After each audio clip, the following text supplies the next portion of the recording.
DJ What's Amir. going on, y'all? It's Dean the Dream, and I'm back for my season preview, divisional, whatever you call it. But yeah, I'm gonna preview each division and the wild card and make predictions on who's gonna finish first, second, third, and fourth, and I'm gonna go over each team and give a quick preview of what they're gonna go, what I think they have going on. So we're gonna start with the AFC West, and I think I'm just gonna do the whole AFC for this video. The AFC West, you have the Raiders, the Chargers, the Broncos, and who was that? The Chiefs. And we could start with the Raiders. I think the Raiders have a pretty good chance of going 0-16 this year. They're terrible. They have no quarterback to speak of, even though Terrell Pryor has potential, but he still needs to work on his throwing ability. Matt Flynn is just he's a choke artist at winning jobs. Both 2 years in a row he's lost his job to a rookie. And they have the worst offensive line in football probably. Their defensive line is pretty much gone. They don't have Tommy Kelly anymore, no Richard Seymour. So I'm expecting teams to be able to run all over them.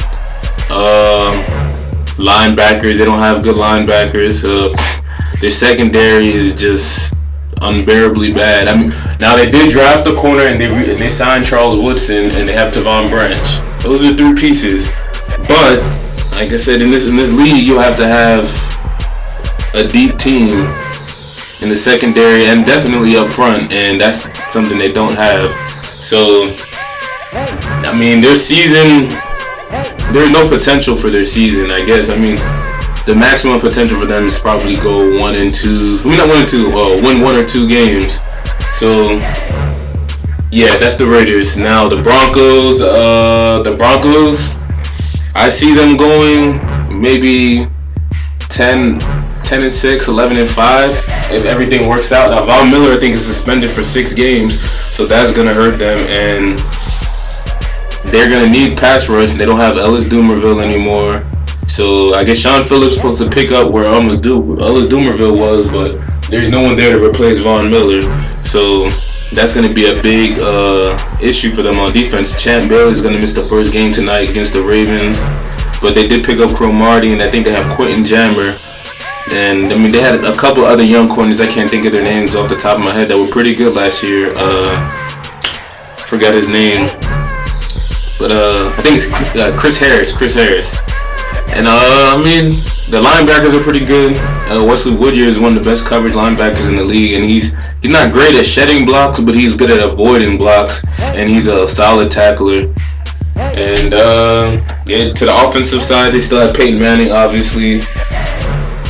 They have Demaryius Thomas, Eric Decker, Wes Welker. They have Julian Thomas, who I expect to have a sneakily good year this year.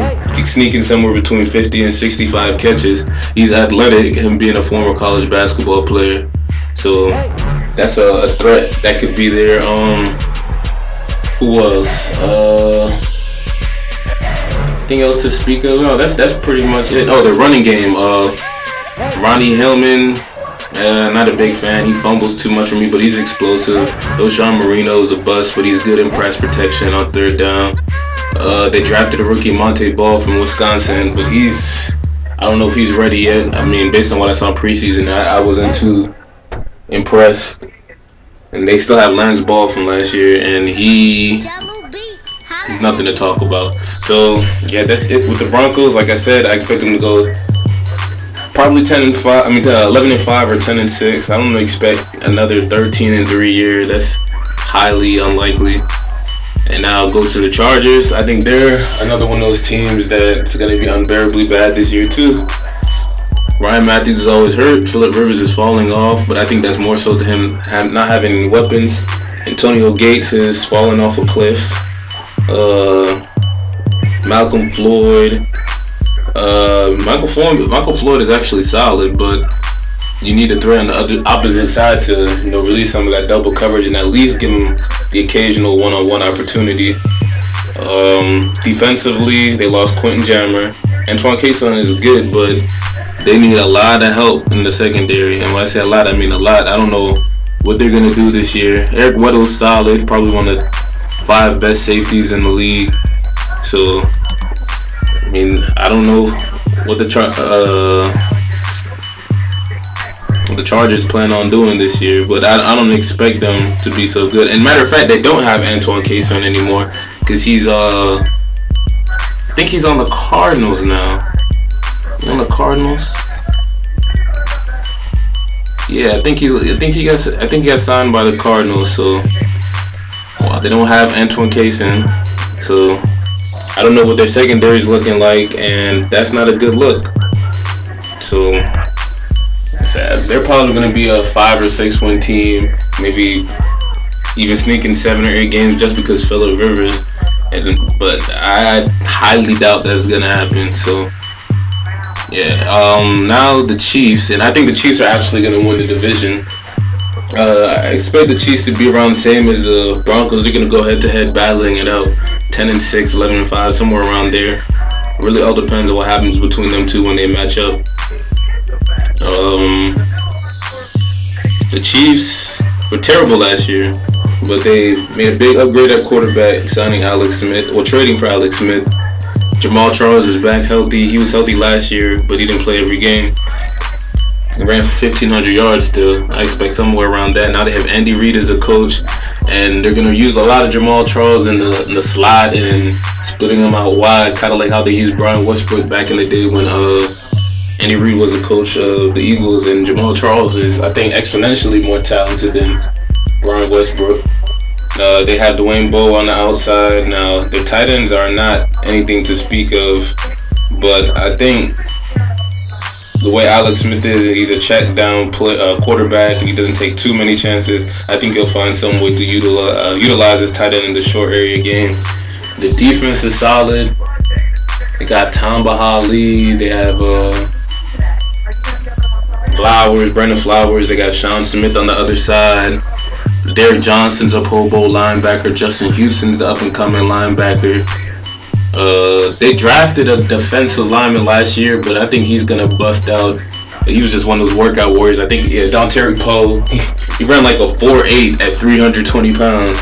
And then he did like 38 or 39 lifts in the bench reps. So, but he hasn't really shown anything. Maybe he'll work his way into the rotation. If he does, that'll be great. They have Eric Berry back there in the secondary.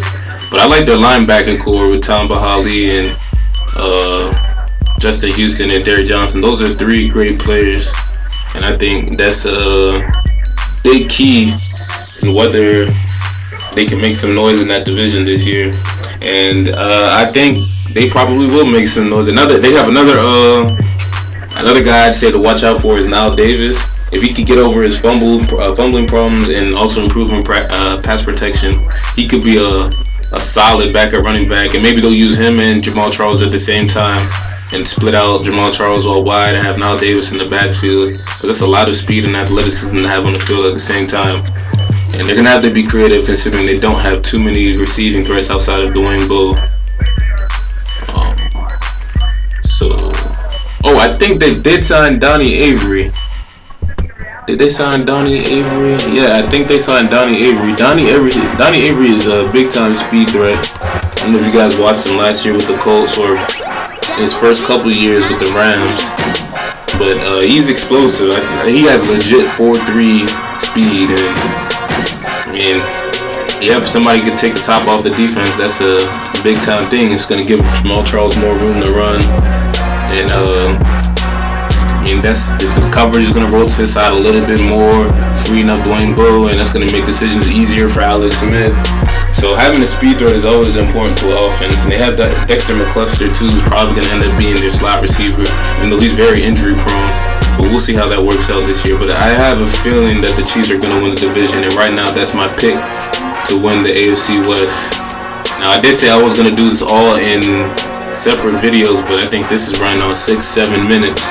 So 9 minutes, sorry.